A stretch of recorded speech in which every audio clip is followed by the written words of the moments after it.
Welcome to the deep dive. Today we're really tackling a giant, Fyodor Dostoevsky's Crime and Punishment. A giant is right, and Yeah. definitely not your average crime story. No, not at all. This goes way deeper. We're talking about a really intense psychological look at morality, guilt, isolation, and maybe even redemption. Exactly. It's a heavy hitter. So our mission here, using the excerpts from Crime and Punishment, a modern lens as our guide, is to kind of unpack the big ideas, find those core insights for you, give you a way into this, well, frankly, complex masterpiece. And it is still incredibly relevant, surprisingly so. It gets into the human condition in ways that still resonate. Definitely. So let's set the scene a bit. We don't want to give everything away, of course. Right. No spoilers. But it's 19th century St. Petersburg. It's grim, poverty is everywhere. And we meet Rodion Raskolnikov. He's this former law student, brilliant, but completely broke. And he does something shocking. He murders an old pawnbroker. But that's almost just the beginning, isn't it? The real story kicks off after the crime. Absolutely. That's the Dostoevsky twist. It's not a whodunit. It's a why did he do it? And more importantly, what happens to him after? Yeah, his psychological state, the guilt, the paranoia. Yeah. This intense internal battle just consumes him. And his initial reason. It wasn't simple greed. He had this twisted idea about committing the crime for a greater good. Right, using the money to help himself, maybe others, enacting some positive change. It sounds almost noble in a very warped way. It's warped, precisely. And that's where Dostoevsky really digs in. He was, kind of a pioneer in focusing so intensely on the psychology behind it all. So less about the action, more about the intention and the consequences within the person. Exactly. The mind under that extreme pressure. Raskolnikov isn't, just some thug. He sees this murder as a kind of test. A test. Okay, unpack that. A test of what? Well, according to the modern lens excerpts we looked at, he's testing his theory, this idea that certain extraordinary men, they're above the normal rules. Above morality. Yeah, that they have the right to transgress, to step over boundaries, maybe even blood for some higher purpose. Think Napoleon, maybe? Or like Nietzsche's Übermensch, that kind of idea. Precisely that kind of dangerous idea. Nah. He's testing if he is one of those extraordinary men. Wow. And what does Dostoevsky show us about that test? That it's a catastrophic failure, psychologically speaking. No matter how smart you are, how logical your theory seems, you can't just rationalize away your conscience. That internal judge. It just crushes him. Logic is no match for that deep-seated sense of right and wrong, ultimately. It leads to this complete unraveling.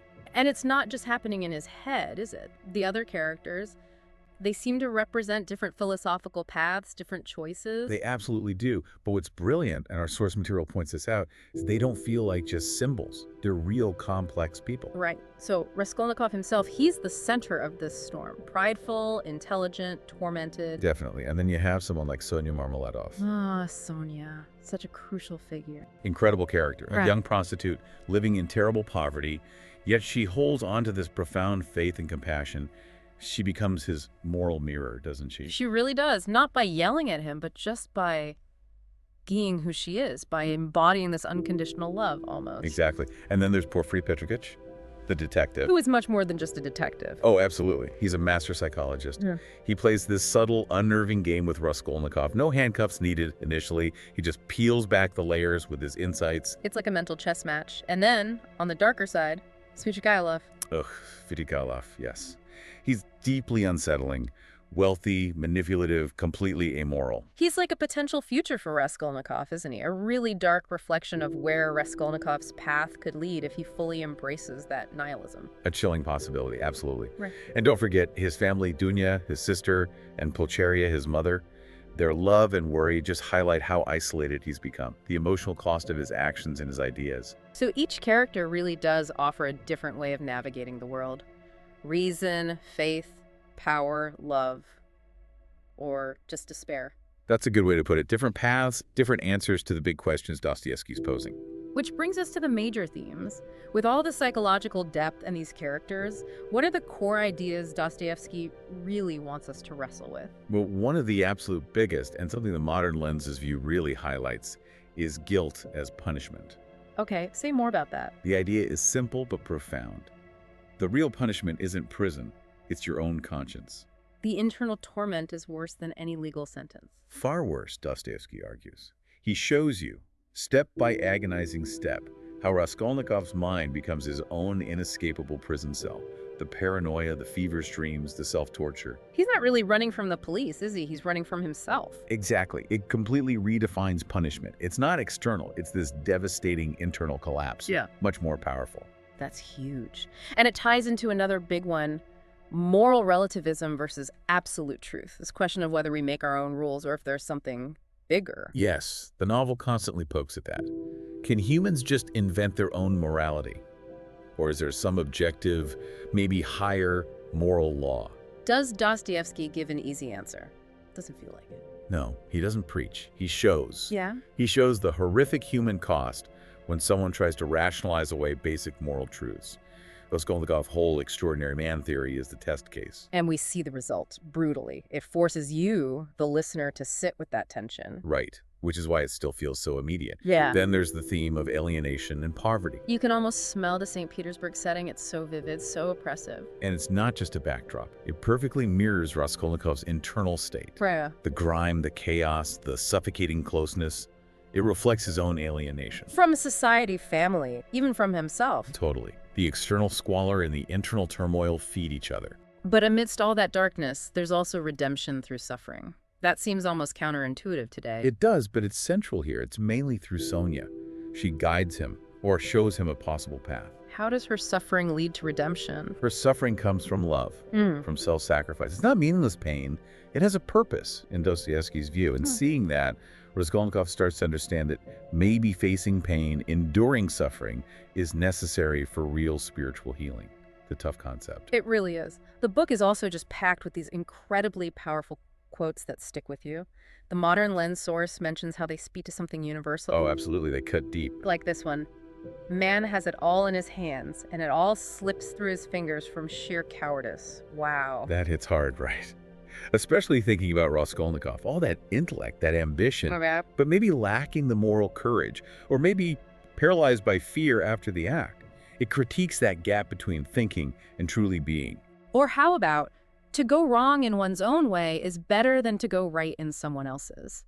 That one really speaks to me about, authenticity versus just following the crowd. It's a powerful call for individuality, even if it means making mistakes. Better your own errors than someone else's prescribed right path. It's defiant. And then there's pain and suffering are always inevitable for a large intelligence and a deep heart. That feels almost like a summary of Raskolnikov's entire ordeal. It does. It suggests that deep feeling, deep thinking, it comes with a cost. These quotes aren't just plot points. They articulate these fundamental truths about being human, the shadows and the choices we all face. So bringing it all together, why does this book, written so long ago, still matter so much now? Why should someone listening today pick it up or at least grapple with these ideas? Well, think about our world. Lots of disconnection, sometimes moral confusion, maybe even a kind of numbness setting in. Dostoevsky's work, as the modern lens suggests, is like a wake-up call.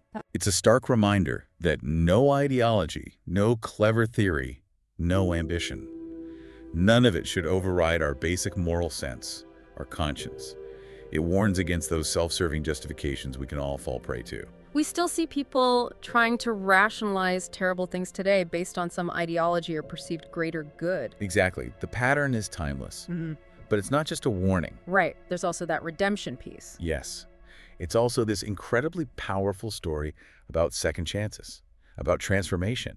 It shows that even someone who does the worst imaginable things, there might be a path back. But it's not an easy path. Not at all. It requires brutal honesty. Right. Facing yourself, facing the consequences, no shortcuts. So yeah, this deep dive, it's been intense reading about it, talking about it. It's dense and, like you said, uncomfortable. It is uncomfortable, but that discomfort is kind of the whole point, isn't it? Yeah. The Modern Lenses piece basically says Dostoevsky wants you to be uncomfortable. It's meant to provoke you, challenge you. And it leaves you asking some pretty fundamental questions about yourself, doesn't it? Definitely. Like, what am I really capable of? Good and bad. What does justice truly mean? Not just in court, but inside, in your own conscience. Can suffering actually purify someone? Yeah. Or is it just damage? And maybe the most chilling one, what happens when you try to silence that inner voice, that moral compass? What are the real costs? Ultimately, I think this deep dive shows that the really great stories, they do more than entertain. They're like mirrors. Yeah, mirrors forcing us to ask hard questions about who we are, what we choose. Crime and punishment.